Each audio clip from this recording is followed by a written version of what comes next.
Bueno, chicos y chicas, vamos a iniciar con la jornada de capacitación del día de hoy de competencias ciudadanas. El día de hoy vamos a ver un tema que es de bastante interés para las pruebas a ver en sus diferentes niveles y son las formas de gobierno. Formalmente, competencias ciudadanas y quizá en algunos artículos de lectura crítica aparecen denominaciones que ustedes han escuchado como democracia, autocracia, dictadura, autocracia, totalitarismo, autoritarismo. Y cuando estamos haciendo la lectura, al no tener claridad sobre cada uno de esos conceptos y qué es lo que implica cada uno de esos conceptos, pues quedamos un poco vacíos. El día de hoy lo que vamos a es a revisar algunas de las principales formas de gobierno, qué son las formas de gobierno, qué las caracterizan y en qué momento podemos hablar de forma de gobierno en cada uno de los estados-nación. Algunas de las formas de gobiernos que vamos a revisar son autocracia, democracia, monarquía, teocracia, república y aristocracia. Formas de gobierno hay muchas, y varían de estado a estado. Un mismo estado ha podido tener diferentes formas de gobierno según su periodo de tiempo, un momento histórico. Entonces, lo primero que todo vamos a ver qué son las formas de gobierno. Las formas de gobierno son los modelos de organización constitucional que adopta o que asume un estado para organizar los diferentes poderes. En una clase previa con el profesor Camilo ya vieron que un estado normalmente tiene poder ejecutivo, poder legislativo y poder judicial. La forma de gobierno es la forma como se genera la organización y la coordinación dentro de esos diferentes espacios de poder. Es decir, son las formas que utilizan los gobernantes para administrar, organizar y ejercer el poder y el control sobre la población. ¿Qué soporta esa forma de gobierno? Normalmente lo soporta una constitución. Todos los estados-nación construyen una constitución, que es la que le da el marco legal, la que ampara todo el hacer del modelo de gobierno.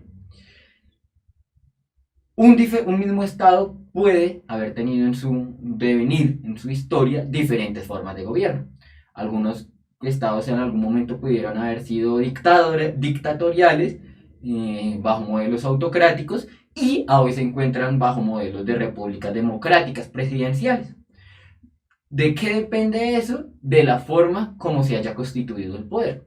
Ejemplo, normalmente cuando hay vacíos de poder, entran grupos hegemónicos o grupos de poder que se disputan el control de la población y asumen de forma dictatorial o a la fuerza el control del mismo. En otros momentos se ha asumido, por ejemplo en la Edad Media, era muy común encontrar las monarquías, en donde el rey era el jefe supremo o el que estaba sobre la pirámide social. Y más arriba de la palabra del rey no había nadie, pues a salvo los estados laicos, los estados con fuertes creencias religiosas, pero en última se asumía que el rey era el enviado de Dios para orientar a la población. Colombia en algún momento tuvo un periodo de dictadura, que creo que ustedes ya lo lograrán documentar, pero lo importante es que tengan en cuenta, las formas de gobierno son las formas como se organizan los poderes y un mismo estado ha podido tener diferentes formas de gobierno en su historia. ¿Cuáles son las principales formas de gobierno? Una de las más conocidas y la más usual en la actualidad son las repúblicas. ¿Qué son las repúblicas? Normalmente en la república hay un jefe de gobierno que normalmente es elegido por votación o elección popular. Normalmente, y ya ahorita vamos a explicar por qué en algunos casos no ocurre eso. En la actualidad, la mayoría de los estados-nación, su modelo de gobierno, su forma de gobierno es por república. En la actualidad pueden haber repúblicas democráticas, es decir, donde la gente va y vota en las elecciones populares, como Estados Unidos o Sudáfrica, o en el caso de Colombia, o no democráticas como China o Corea, que son repúblicas, pero el derecho al voto no es masificado y tiene cierta restricción. También pueden haber repúblicas democráticas presidenciales y repúblicas democráticas parlamentarias. Esa es una diferencia importantísima. Es probable que en sus pruebas saber les pongan artículos de prensa donde hablen del modelo parlamentario de algunos países, como Italia o Alemania. Y se habla de cómo se maneja el parlamento, de la elección del parlamento, y cómo en algunos países, como en Colombia, se habla de una república democrática presidencial. Vamos a ver rápidamente las diferencias. Lo primero es que en la presidencial se hace elección popular de lo que se conoce como el presidente. En ese tipo de gobierno existe separación de poderes entre el ejecutivo y el legislativo y el judicial. Caso como Chile, Estados Unidos y Colombia. En repúblicas democráticas parlamentarias se escoge el parlamento, las cámaras altas y las cámaras bajas. Y en función de ello hay un acuerdo entre las partes y sale un jefe de gobierno, que es el que le responde al parlamento y que hace las veces de vocero del parlamento, como el primer ministro. Ese tipo de gobiernos es usual encontrarlos, o al menos, por ejemplo, es en Italia y en Alemania, donde ustedes ven que cuando hacen elecciones, lo que eligen es el parlamento. ¿Qué es lo curioso? Lo curioso de los sistemas democráticos es que normalmente se han vedado para el acceso de algunos círculos sociales. Entonces aquí encontramos una imagen de las ovejas y tienen que escoger entre quién las van a manejar, entre quién las va a ejercer el poder, el lobo o el león. En últimas no hay un tercer candidato que sea una oveja, que se daría cuenta de lo que significa un sistema democrático. Gobierno del pueblo para el pueblo. La segunda forma de gobierno que vamos a ver es monarquía. La monarquía es un tipo de gobierno en donde la jefatura del Estado está sobre una sola persona. ¿Quién es esa persona? El rey. En la mayoría de casos donde ha existido y existe la monarquía, esa forma ese acceso al poder es hereditario. Es decir, yo soy el rey y mi primogénito, es decir, mi primer hijo, va a ser el próximo rey cuando yo fallezca o cuando yo decline, es decir, cuando yo me aparte de mi cargo de rey. Normalmente no hereda el poder una mujer, debe ser primogénito hombre. En algunos casos hay una fuerte ligadura o una fuerte ligazón entre ese jefe de Estado, que es el rey, y la Iglesia Católica, por sobre todo la Iglesia Católica. Muestra de ello es el rey de España. Entonces, el rey de España ejerce el poder, pero en ocasiones es un poder en la actualidad ya más simbólico, que da cuenta de algunas labores diplomáticas y de negociación. Pero en España también hay un modelo parlamentario y también se elige a un jefe de gobierno. Llegan a acuerdos entre el rey y el jefe de gobierno. La monarquía, ya lo pueden ver, puede ser democrática, pero también puede ser parlamentaria. Entonces, por ejemplo, España, Reino Unido, Japón, entonces ustedes han escuchado, por ejemplo, la reina de Inglaterra o el rey de España. Pero esos son que se han heredado de tradición, o sea, a nivel familiar, pero se elige el parlamento y un jefe de gobierno desde el parlamento.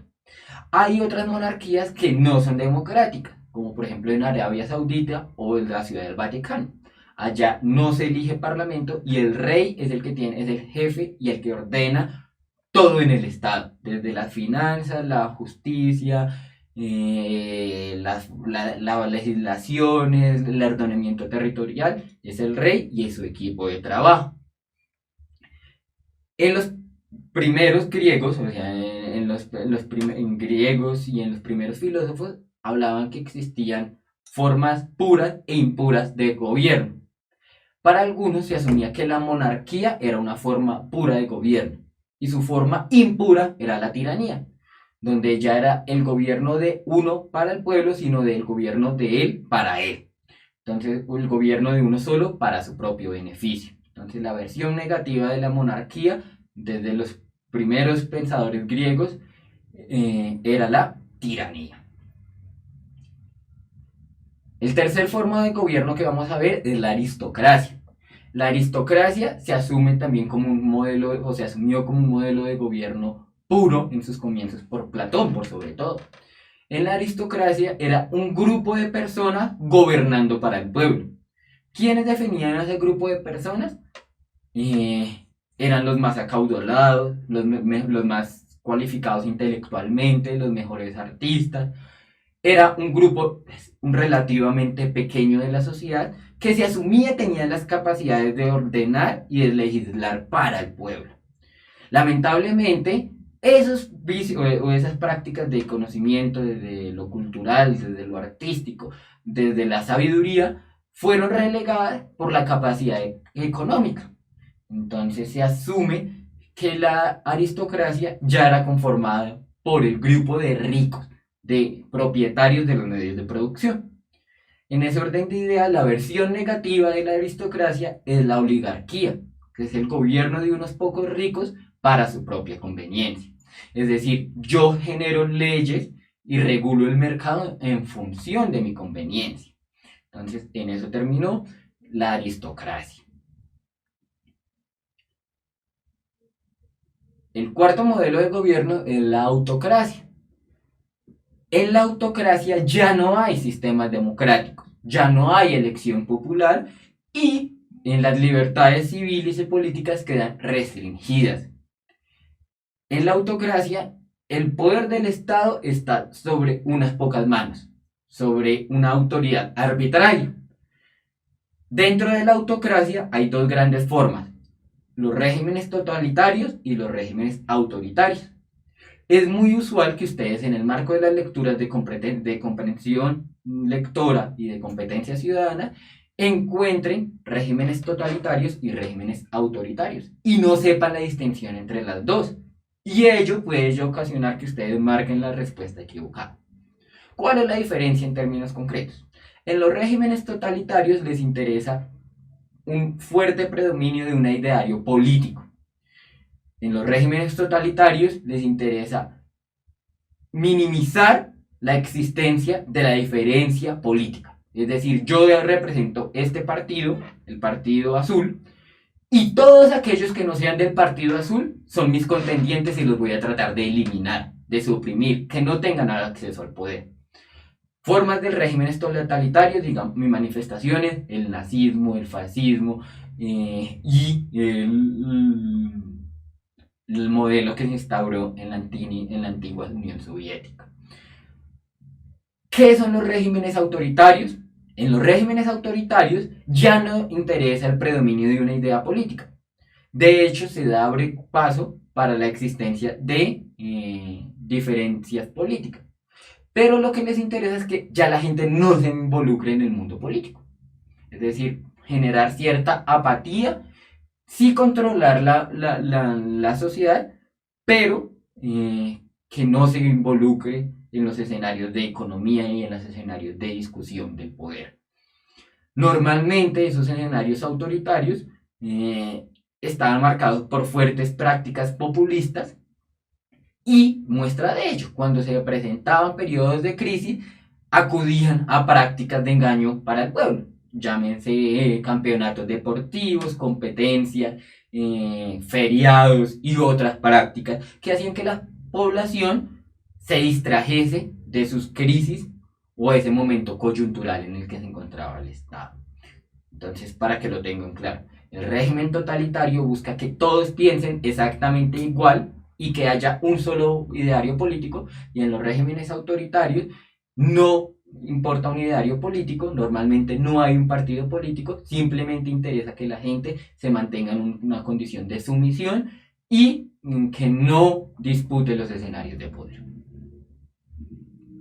Las dictaduras, va muy de la mano de lo que veníamos hablando, las dictaduras es todo el poder en las manos de una sola persona.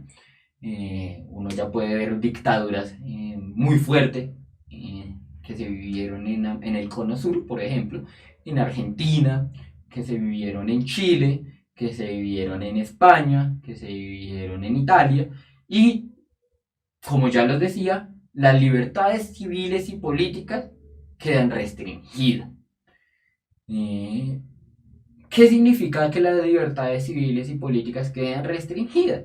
Pues que la gente no tiene la posibilidad de organizarse, de manifestarse, no hay un control sobre las fuerzas militares, las situaciones de vulneración de derechos humanos se vuelven periódicas, se vuelven recurrentes, no hay libertad de asociación, son algunas de las características de los regímenes dictatoriales.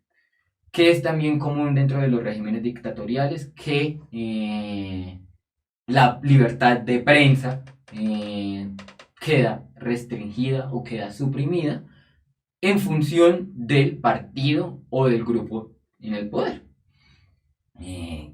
Es muy usual que ya en los regímenes dictatoriales la división de poderes quede suprimida o quede invisible, y el mismo que es el gobierno es el mismo que promulga las leyes.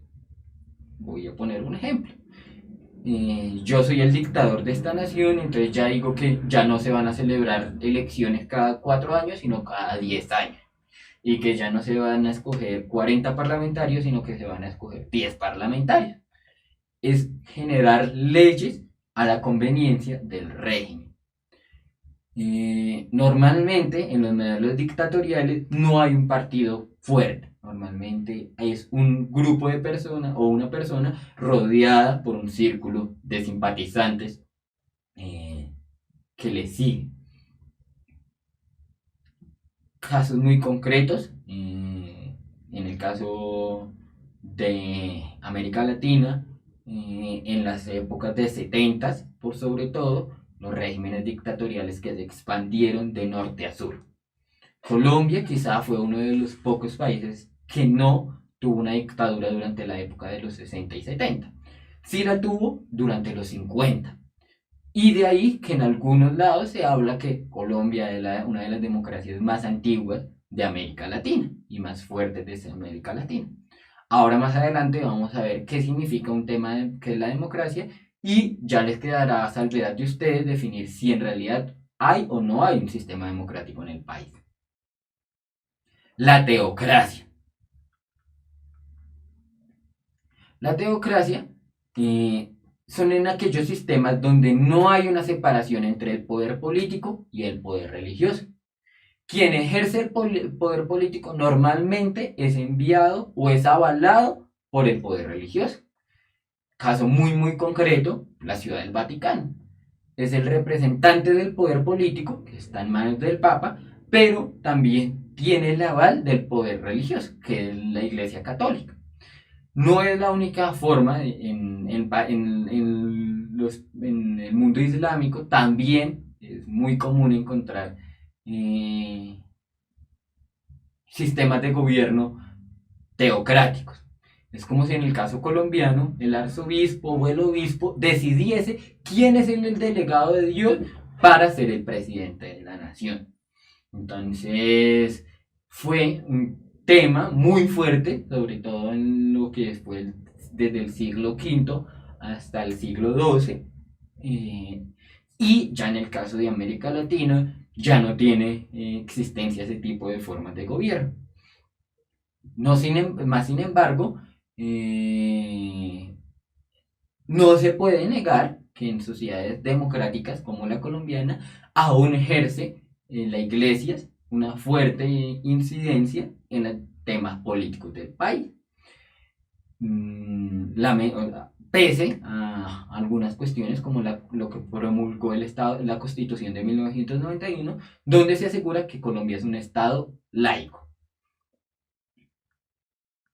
Aquí podemos encontrar algunas de las formas representativas de lo que son los sistemas teocráticos o el estado teocrático.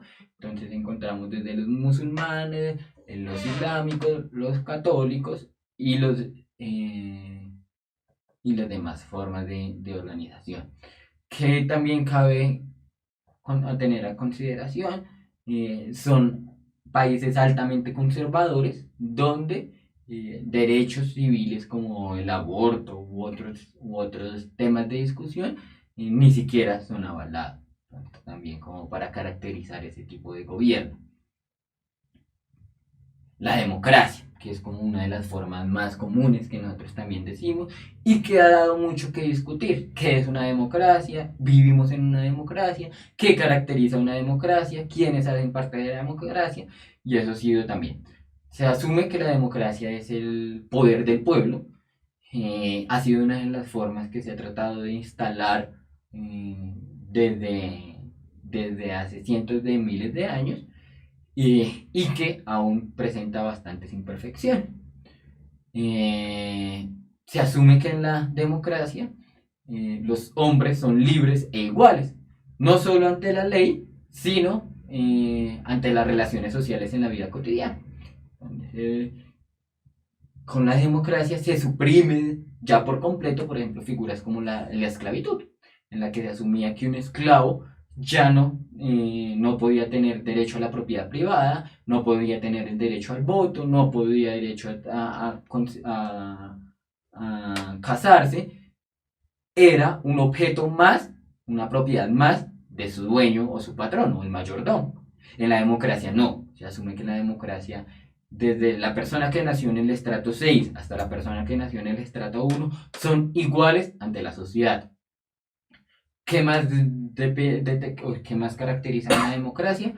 El pueblo tiene la posibilidad de participar para decidir quiénes van a ser sus gobernantes. Inclusive desde el mismo pueblo, del mismo pueblo pueden y deben salir los que serán los candidatos a elegir. ¿Qué caracteriza a la democracia representativa?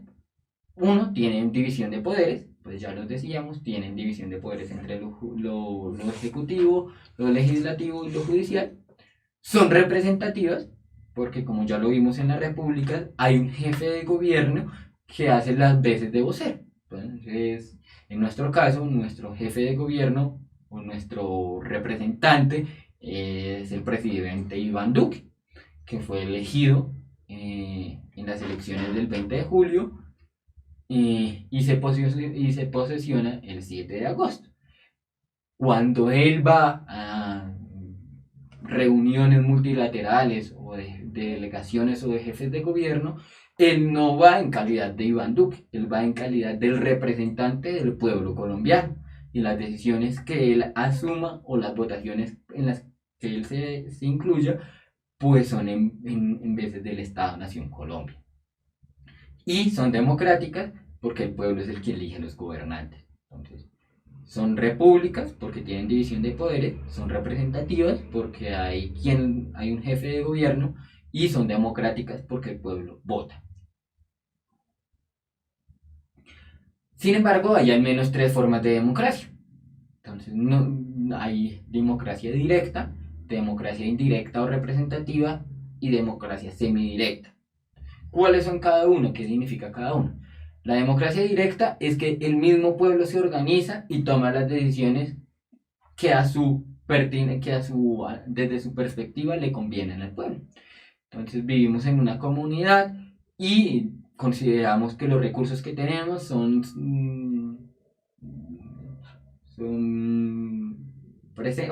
se necesitan para pavimentar la vía. Entonces, o necesitamos aplicar un impuesto, o necesitamos manejar de X o Y manera los modelos de justicia. Normalmente, en un estado como Colombia, no hay democracias directas. Siempre, o normalmente siempre se establece una democracia indirecta o semidirecta. ¿Cuáles son las democracias indirectas? En aquellos en donde el pueblo vota y sale un representante.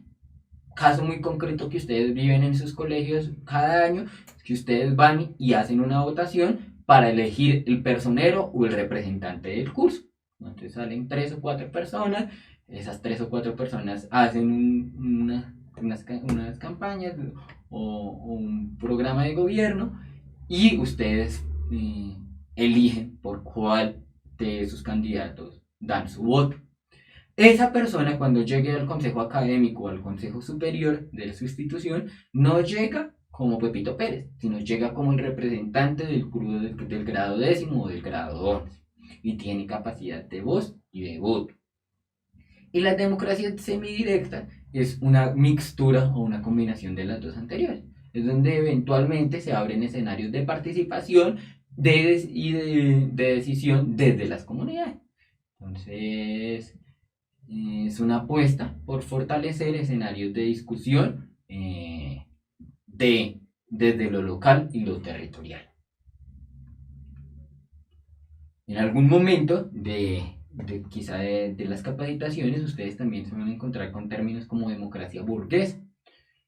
¿Qué es la democracia burguesa? La democracia burguesa se asume como el instrumento o la forma que asumió la burguesía para garantizar libertades políticas sin disputar el modelo económico. Entonces a la burguesía encontró que le era más funcional tener una masa de ciudadanos que se creyesen libres, que pudiesen comprar, que pudiesen votar, pero que no pudiesen hacer parte de los escenarios de poder. Entonces se asume como la forma que una clase dominante prepara para mantenerse en el espacio de poder. Entonces todo el aparato democrático de la República está estructurado que pueda paralizar la actividad política de las masas y desplazar a los trabajadores de toda la intervención en la vida política. Entonces son salarios muy bajos, horarios y jornadas laborales muy altas, donde los escenarios de formación política y de organización del grueso de la población pues no son muy asequibles. Y eso permite que solo sea un grupo reducido de los que puedan acceder a los escenarios de poder. La democracia socialista es otro modelo que en algún momento se discutió en la historia, que la base económica se fundaba en la propiedad colectiva de los medios de producción y se asumía que era el partido y el Estado quienes garantizaban el derecho de los ciudadanos desde garantizar las cuestiones materiales. ¿Qué ocurrió con las democracias socialistas? Que rápidamente sufrieron desviaciones y crearon, desde la perspectiva de algunos autores, dictaduras de Estado. Entonces también es una forma que en algún momento de la historia aplicó.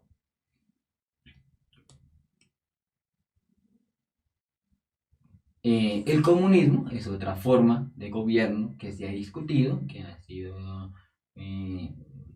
pues, epicentro de mitos, leyendas, apuestas políticas, apuestas económicas desde hace al menos 200 años.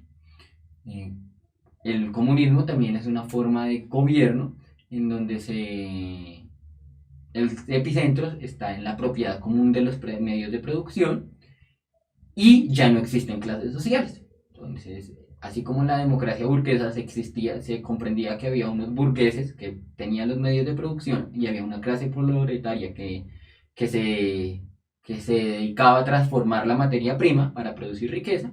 En el comunismo se asume que ya no hay clases sociales, que no hay estrato 6, no hay estrato 1. En el comunismo se asume que la comandancia, digamos, quien regula las formas de gobierno son un partido, normalmente es el partido de gobierno. Lamentablemente, la existencia de ese partido significó aniquilar o invisibilizar o negar la existencia de otros partidos de oposición. Y se asume el comunismo como la fase superior del socialismo. Entonces, el comunismo es la versión madurada del modelo de gobierno socialista. En este modelo comunista, ya el Estado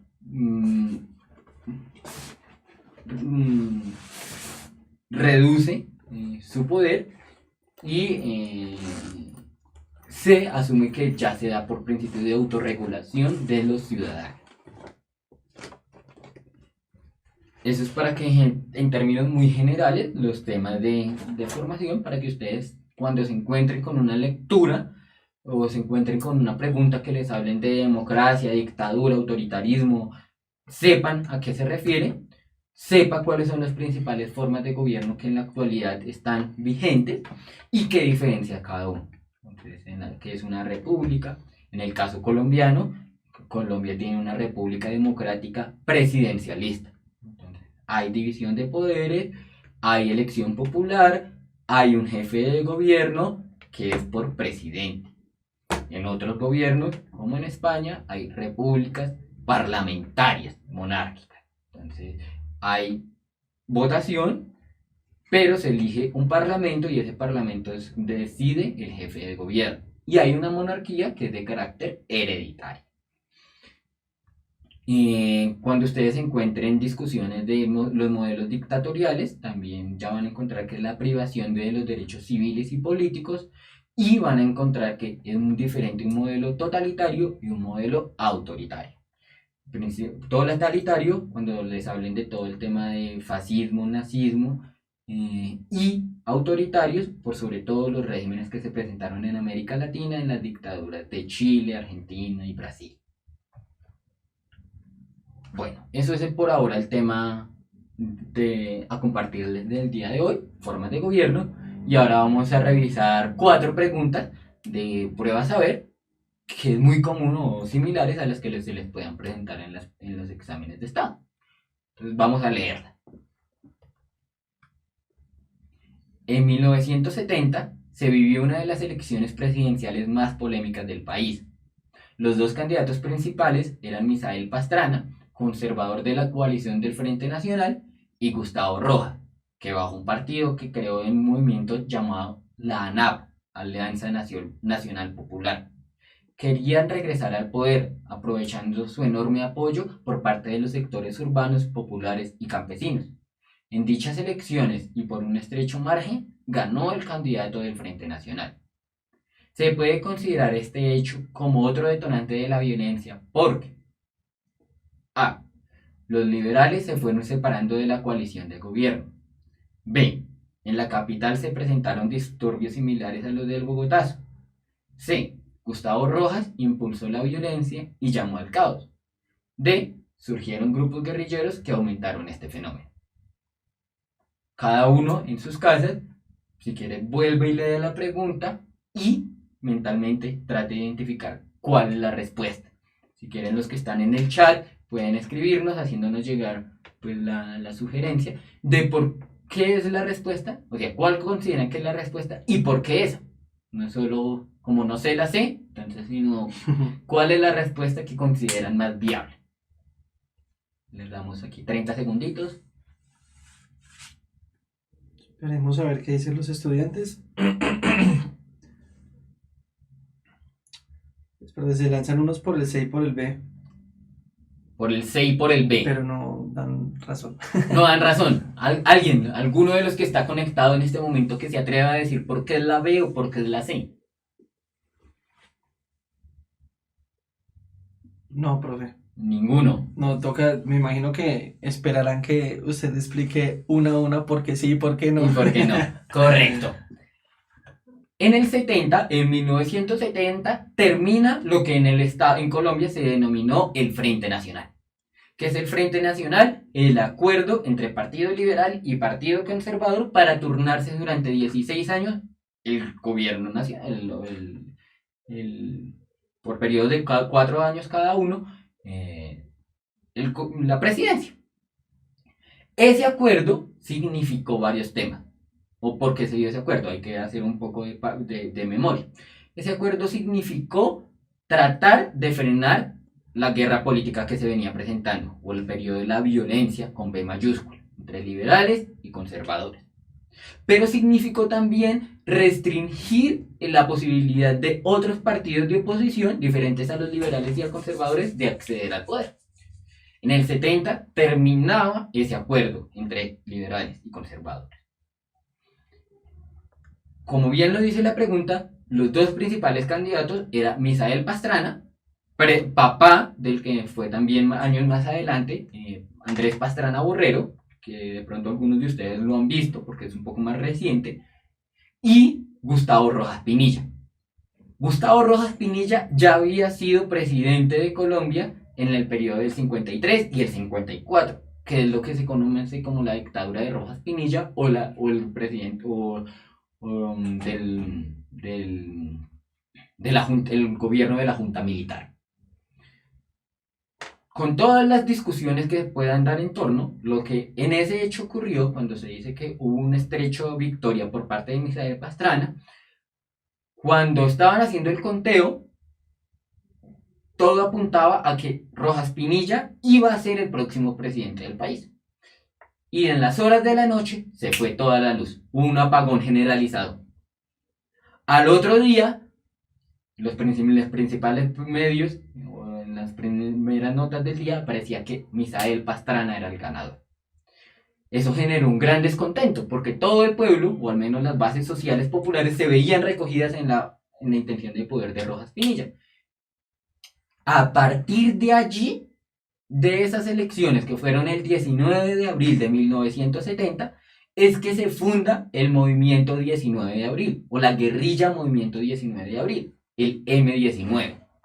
Movimiento guerrillero que sobre la década de los 90, tras un proceso de negociación, entregará las armas y hará parte de la constitución o del proceso constituyente que llevará a la constitución del 91. Pero es el M19, la guerrilla, que hace acciones simbólicas tan fuertes como el robo de la espada de Bolívar o el robo de las armas del Cantón Norte, por solo nombrar dos de los hechos. No sin dejar de comentar el tema del Palacio de Justicia y otras acciones armadas y políticas que se dieron en el marco del M19. Entonces vamos a revisar rápidamente las cuatro opciones. A. ¿Los liberales se fueron separando de la coalición de gobierno? No, es falso. Entonces, si bien Pastrana era de seno conservador, era en ese momento el presidente, el candidato en que tanto liberales y conservadores se los veían recogidos. B. En la capital se presentaron disturbios similares a los del Bogotazo. Tampoco. No se presentaron casos ni siquiera equiparables a los del Bogotá. D. C. Gustavo Rojas impulsó la violencia y llamó al caos, parcialmente. Y D. Surgieron grupos guerrilleros que aumentaron este fenómeno. Entonces, ahí está la respuesta.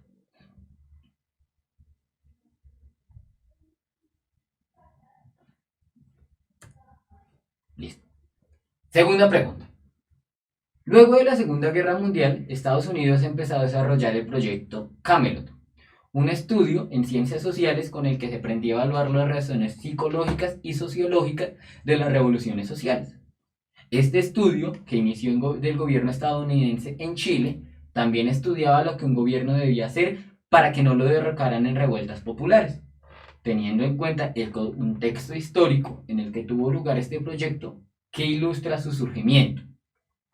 Entonces, por favor, lean la pregunta nuevamente en sus casas.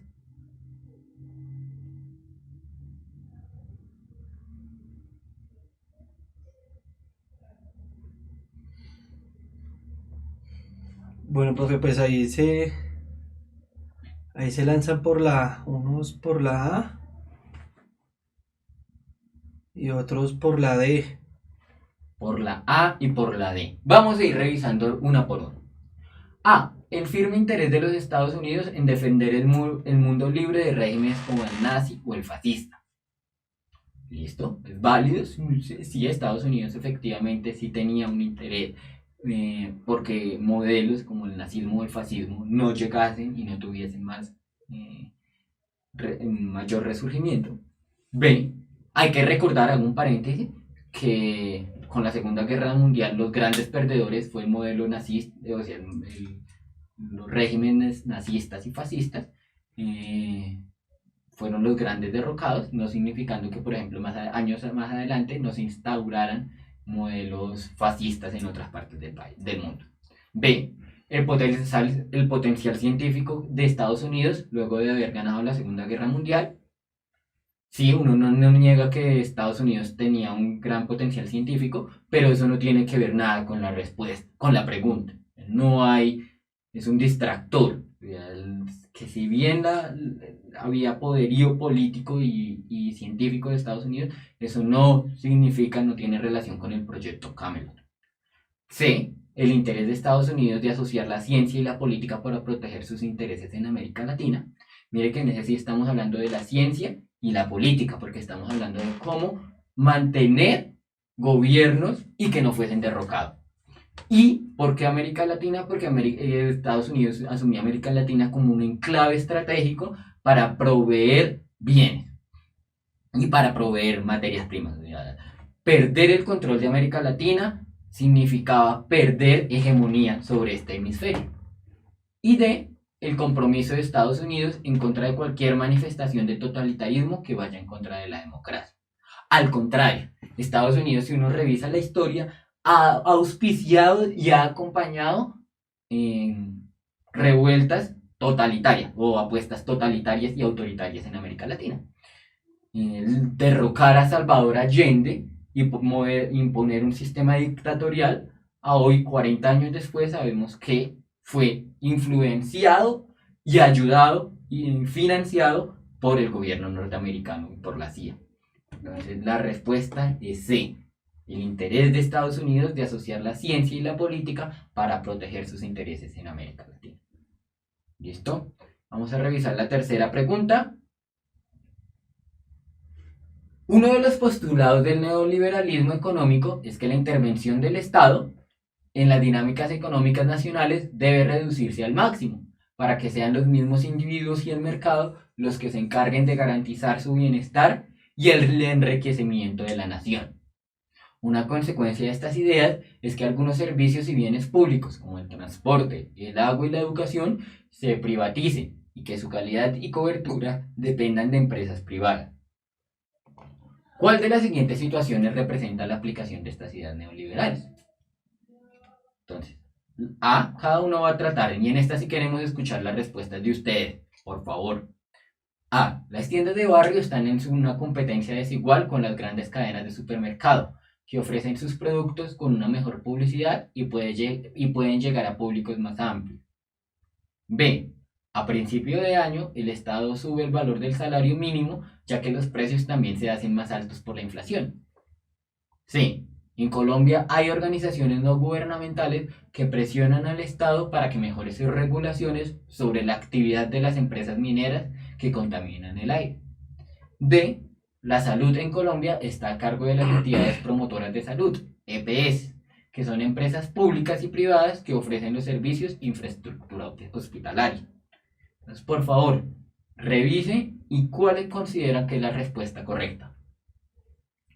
Esperemos un momentico a ver si Martín y Marian, que están ahí conectados, que estaban dando respuesta, a ver si también con esta dan, que ellos escriben. Bueno, Carol nos escribe que ella cree que la D, pero pues no nos da una razón. ¿Por qué, Carol? ¿Por qué crees que es la D? Cuéntanos, Carol, ¿por qué crees que es la D? Esperemos un momento mientras se escriben los muchachos. A ver.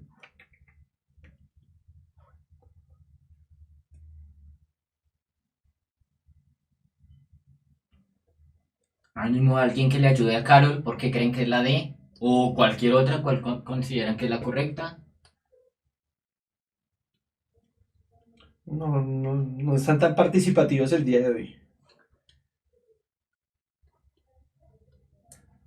Listo. Entonces, como bien nos lo decía Carol, la respuesta correcta es la D.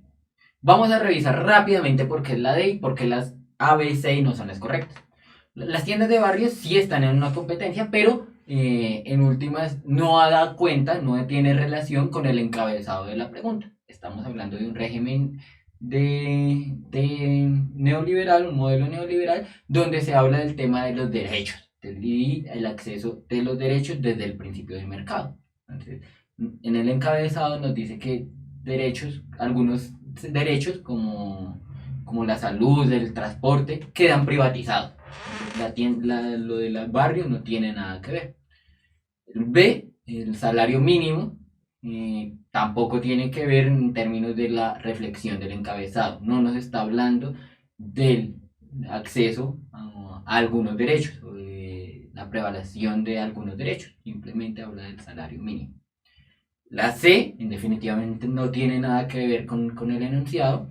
Es cierto que existen organizaciones no gubernamentales, pero eso no tiene que ver nada con el encabezado de la pregunta.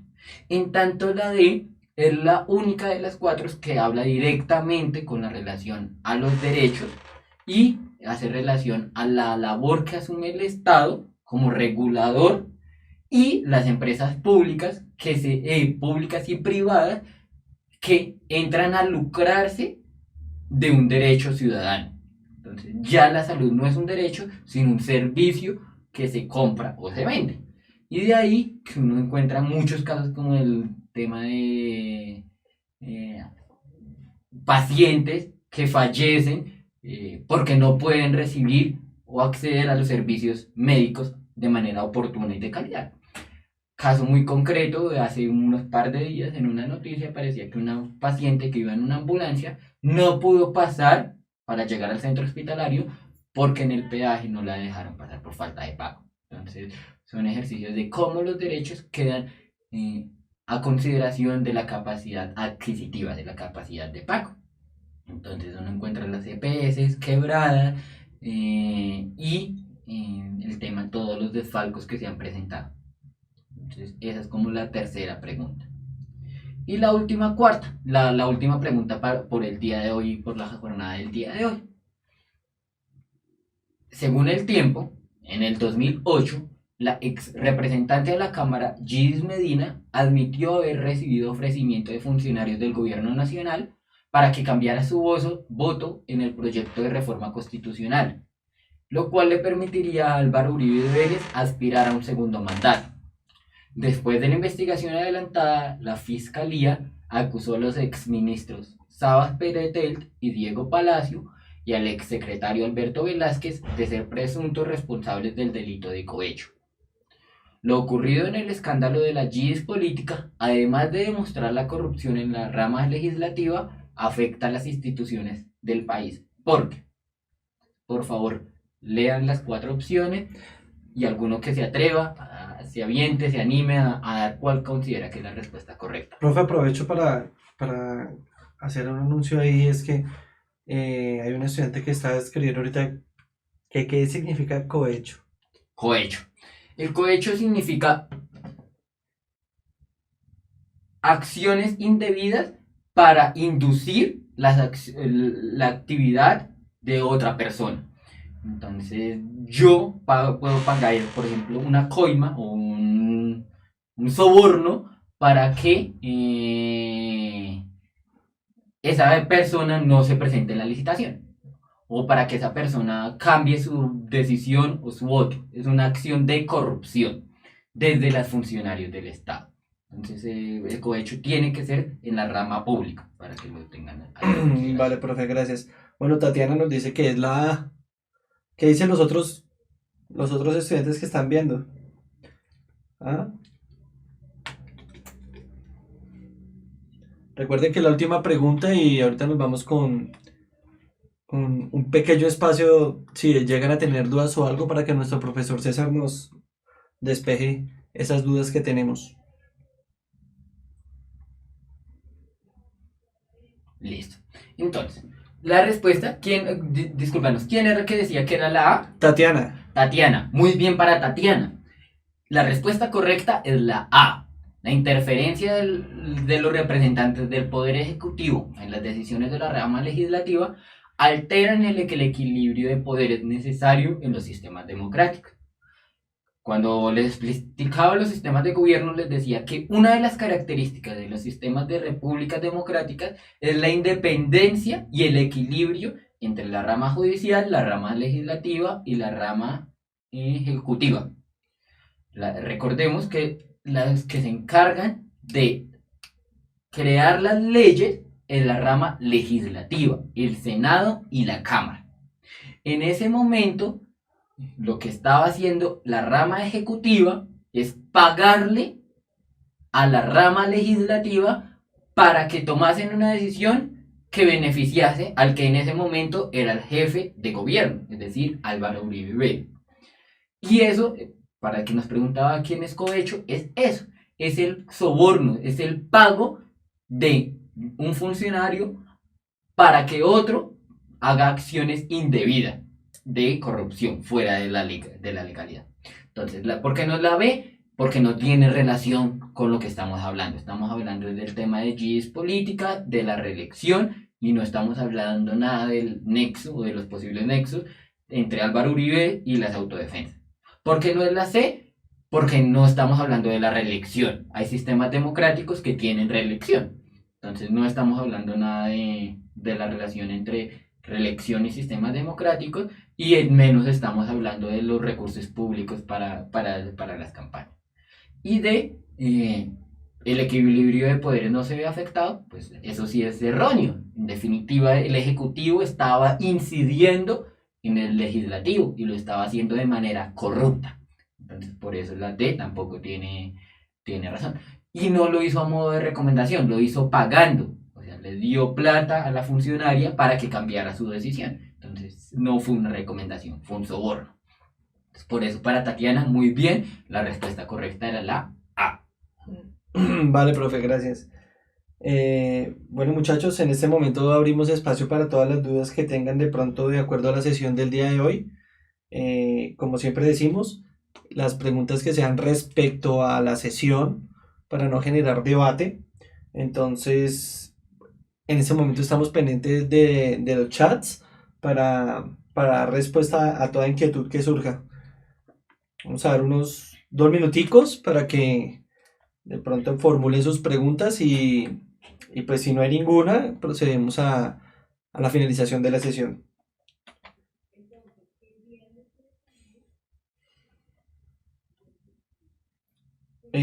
Profe, nos escriben que si de pronto puede explicar una vez más la del ejercicio 3 que no le quedó clara porque era la correcta. Listo.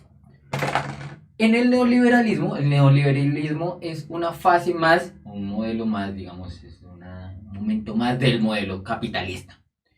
¿Qué se asume en el modelo neoliberal? Que el Estado ya deja de regular el mercado. Entonces, los principios del neoliberalismo es que desde los actores del mercado se encargan de regularse y ellos mismos crean las leyes de mercado. ¿Cómo resulta eso y de dónde nace el neoliberalismo? Hay que rastrearlo desde finales de los 80 y principios de los 90. Consenso de Washington, que probablemente alguno de ustedes lo habrá escuchado, y si no, es recomendable que lo tengan en cuenta porque probablemente en algún momento de las pruebas le va a salir. ¿Y qué es el consenso de Washington? Es un decálogo, o son 10 principios que deben asumir los estados y en donde les dan vida libre a las empresas, a las grandes empresas, a los grandes consorcios, para que ellos tomen las decisiones de precios, de cómo se expanden, las formas de contratación, las formas de derechos sociales y laborales, y eso lo promulga el neoliberalismo.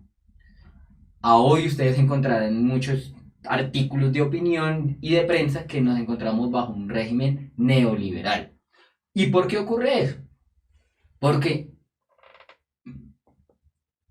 quienes manejan, por ejemplo, la salud en el país son grandes consorcios económicos que entran a licitar y entran a participar y se lucran de un derecho como es la salud. ¿Quiénes manejan la movilidad? Son grandes consorcios de transportes, muchas veces transnacionales, es decir, de otros países que llegan acá, invierten dinero para lucrarse de algo que es un derecho de nosotros. Entonces, por ejemplo, ¿qué determina eso? Como yo soy el propietario de la empresa, pues yo decido cuántos buses voy a poner a funcionar. Si bien se necesitan 20 buses, pues no, para mí reducir costos significa solo poner en funcionamiento 17 buses. Y lo que significa es que la gente se tenga que meter ya no de a 40 personas por bus, sino de a 60 personas por bus. Eso lo logra el régimen neoliberal. Y el Estado no entra a decirle a esa empresa cuántos buses debe poner o no. Es decir, en otro modelo, el Estado debería decirle a la empresa, no, aquí necesitamos 20 buses como mínimo. Pero el Estado en el régimen neoliberal ya no tiene decisión sobre esa legislación económica. pierde poder, pierde esencia. Y en ese orden de ideas está el modelo de prestadores de entidades promotoras de salud. Ustedes han escuchado cómo se han desatado o han abierto casos de corrupción en donde a funcionarios tienen salarios de 25, 28, 30 millones de pesos aún sin estar trabajando. Como aparecen en facturaciones que, por ejemplo, a los enfermos les dan en el desayuno de 22 y 25 huevos y que en las cenas les dan pavo. Y eso ocurre porque el Estado se invisibiliza como órgano de control ante esas situaciones, de cómo se hace la inversión financiera. Y por eso es la C. Todos los derechos quedan a disponibilidad de cuánto tiene usted para pagar. Y por eso, en algún momento decíamos que el régimen democrático debilita la democracia. El régimen neoliberal o el modelo neoliberal debilita la democracia. ¿Por qué? Para cerrar. Decíamos que en la democracia todos somos iguales, desde el estrato 1 hasta el estrato 6. Si todos somos iguales, todos deberíamos recibir la misma atención, por ejemplo, en salud o en educación. Y si usted va y compara el tipo de educación que puede pagar a alguien de estrato 6, es muy diferente al tipo de educación que puede acceder a alguien de estrato 1. Entonces, en el papel todos somos legales, iguales. Pero en lo real, el modelo neoliberal hace que el chico de estrato 6 pueda ir al mejor colegio, con los mejores profesores, pueda tener los mejores laboratorios y las mejores salidas de campo, y el chico de estrato 1 probablemente ni siquiera pueda terminar su bachillerato porque no tiene cómo ni siquiera alimentarse. Entonces, para que más o menos comprendan qué significa el modelo neoliberal y las implicaciones en la vida cotidiana. Listo, profe. Y la última pregunta que nos formuló Tatiana es que ella dice, profe, ¿podemos volver a la pregunta 1? Es decir, ¿por qué no es la D?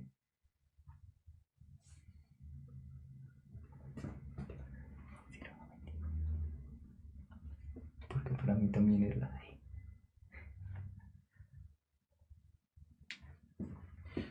Bueno, Tatiana, en ese caso, sí, particularmente, sí en definitiva surgieron grupos guerrilleros que aumentaron el fenómeno y hay que decirlo, en ese caso sí la respuesta tiene toda la razón, es la de Tatiana, ahí sí Sí, fue lo más seguro es que fue un error en el momento de elaborar la presentación, pero tienes toda la razón, sí, la D. Pedimos disculpas y hacemos la aclaración, la respuesta correcta en esta, En la pregunta número 1 es la D. permítame un momento, es esta. Esta es la correcta y esta está falsa. Y en eso 10 puntos para Tatiana, muy bien para Tatiana, que ha estado muy atenta, estuvo muy pila. Sé que te va a ir muy bien en las pruebas si sigues así de atenta. ¿Por qué? Porque sí, en definitiva, lo primero, Gustavo Rojas no impulsó la violencia, ni llamó al caos. Y lo segundo, sí hubieron grupos guerrilleros que en definitiva aumentaron la intensidad del conflicto. Que fue para que ustedes lo rastreen, el M19, Movimiento 19 de Abril. Probablemente ustedes les puedan preguntar a sus papás qué fue el Movimiento 19 de Abril, porque en algún momento cuando ellos empezaron a salir a la escena pública o a la escena política, creían que era una escena de marketing y de una nueva campaña comercial de un producto que se iba a lanzar. Y empezaron a hacer impresiones en los periódicos, ya se viene, ya se aproxima, espéranos. Y en realidad fue el M19. Ya ustedes saben, M19, Palacio de Justicia, robo de la espada de Bolívar, robo de las armas del Cantón Norte y despliegue militar y político en varias partes de Colombia. Entonces, muy bien para Tatiana. Listo, profe. Muchachos, muchas gracias por acompañarnos el día de hoy. Los esperamos mañana en nuestra sesión de física a las 6 de la tarde. Gracias a todos por participar. ¿Vale? Chicos, muy amables, buena tarde, que les va.